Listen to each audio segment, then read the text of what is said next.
do we expect from the BOE?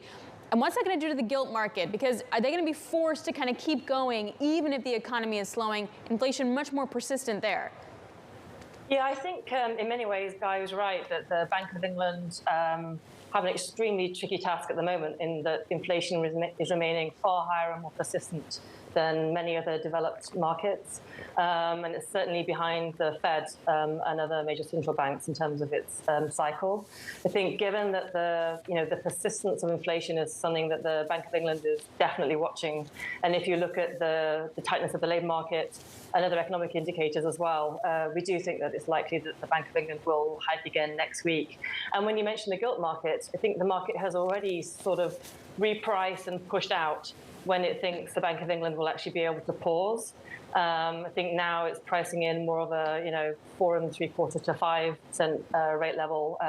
So I think you may see gilts tick up a little bit, but I think that actually it's already pricing in. The market's already pricing in a few more hikes. But I think the Bank of England has an incredibly tricky job to do because by its own nature, the UK economy tends to import inflation. It has imported inflation in terms of energy prices and other things.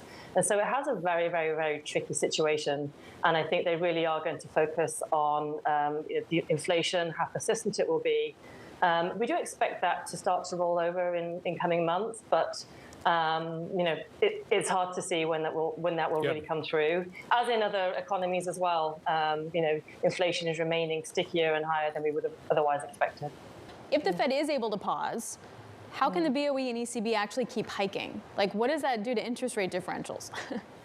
Yeah. So I think, when we had the ECB yesterday, for example, the market was sort of pricing in, could be 25, could be 50. They opted for 25. And I think that may have been on the margin impacted by the change in tone from the Fed and other issues that we've seen in the US, but they have also made it very, very clear that they're not done yet. But I think the ECB and the Bank of England as well, they're both just behind the curve in terms of where the economies are at the moment. The European economy, the data overall is pretty strong. Inflation remains persistent. The UK economy, inflation is extremely high. And so I do think they are a bit behind the curve in terms of the Fed.